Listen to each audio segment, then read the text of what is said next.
What's up, my family? Listen, first-time listener, or you've been here the whole damn time.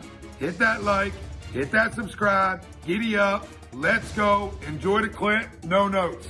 In the NBA, it starts with your stars, guys. It starts with your best players. That's who you point fingers to. We do it with Joel Embiid all the time when he's not playing well. It's okay to be critical of Joe, but you're critical of Ben, you're a freaking hater. Get a clue.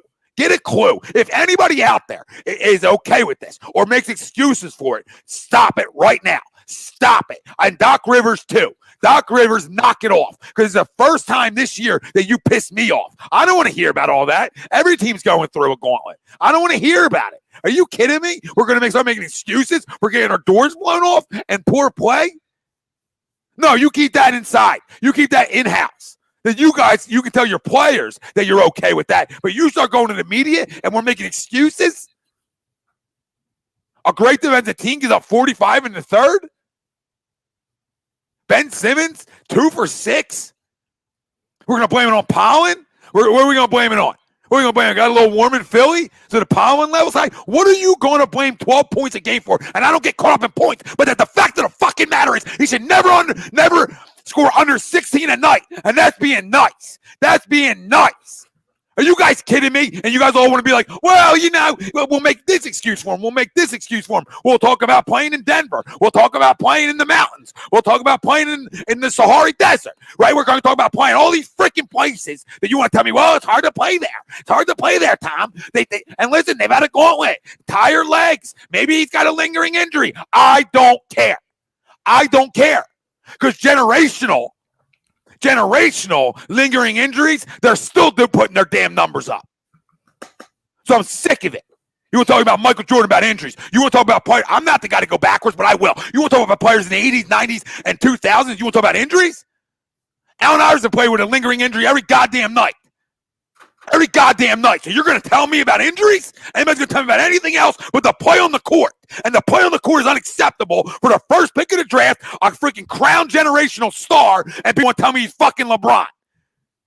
Whoa! Knock it off. Knock it off. Look, just take a step back, people. Just take a step back. Take the jersey off for 5 seconds. Take that you're scared he's going to give you an interview away for 5 seconds. Take away that he might block you on Twitter for 5 seconds and call it how it is. Not good enough. And I love Ben, and I don't want to trade him, and I still don't want to trade him. You understand this? Dude, all this freaking yelling and screaming, I still don't want to trade him, but I'm going to put you to the coals. I'm going to tell people, and everybody out there that wants to listen, this is not okay. Not okay. And I'll give you this little nugget, too, for everyone saying, we should be fine, we shouldn't even be worried about Ben Simmons right now. Give you a little thing, and it involves a former fan favorite of the Sixers. So the last 5 games, Ben Simmons has been averaging less points per game and less assists per game on a far worse field goal percentage than TJ McConnell. That's real. I'm typing this in the chat right now, but the roast of Ben Simmons hurts me. And I mean it. And honestly, Tom and the fam, tell me if I'm overrating this, because I know this is what we do. It's a game-by-game league, and we look at it, but we know what we have now, right? We know we love the format of this team. We know we have a bona fide MVP talent and a transcendent talent in Embiid. So it's like, okay, while our window isn't 1 year, it's like, well, damn, if everyone does their jobs, we can do it this year. We can get there, or at least have a chance to get there. You know what I'm saying? And my fear is that when it's all said and done, and we're looking back in the summer at this season, we're going to look at 25 and say, this is the man that kept us from doing what we needed to do. Because Joel's going to do his job. He was doing his job when no one else was around him when they got swept by the Celtics last year. So I'm not concerned about him. So I completely understand. Listen, he clearly has said before, he reads all the stuff on Twitter. He doesn't care. And that's fine. I don't want anybody to be consumed by Twitter. I don't want you to be Jalen Reagor. But at the end of the day, there's got to be something in you as a competitor that thinks, well, screw this. I'm going to step the hell up. And this guy, more often than not, doesn't possess it. That's what drives me crazy. I'm not going into...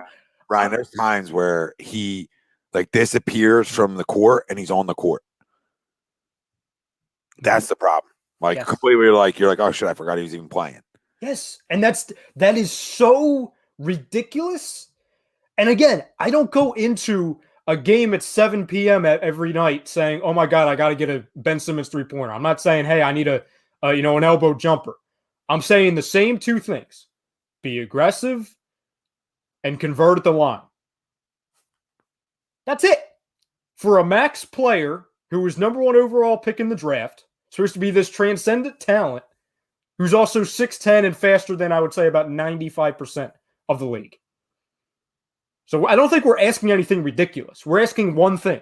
And this is something we talk about all the time, Tom, and that's control what you can control. Well, I would add the elbow jumper in there because you know why, Rye? You know why I add it in right now? I'll tell you why. It's because when you're not going to do the other things, and I see you're having trouble doing the other things, then hit an elbow goddamn jumper. Attempt it. Extend your game a little bit. All right? Show growth in your game. Show the 1-2. Right? The 1-2 is what I talk to my players about. How bad do you want to be great? How bad do you want to be good? How good of a teammate? How great of a teammate do you want to be? Right? All them things. I think he's a great teammate. Okay? I think he's a good dude. All right? I just think he doesn't have something's missing where you can't just pull up and look at the rim. In the last 8 minutes of games, when you turn on a basketball game, now we all watch the whole game, but for majority of people, you can turn on the last 8 minutes. Mm-hmm. When's the last time he stood out in the last 8 minutes to you?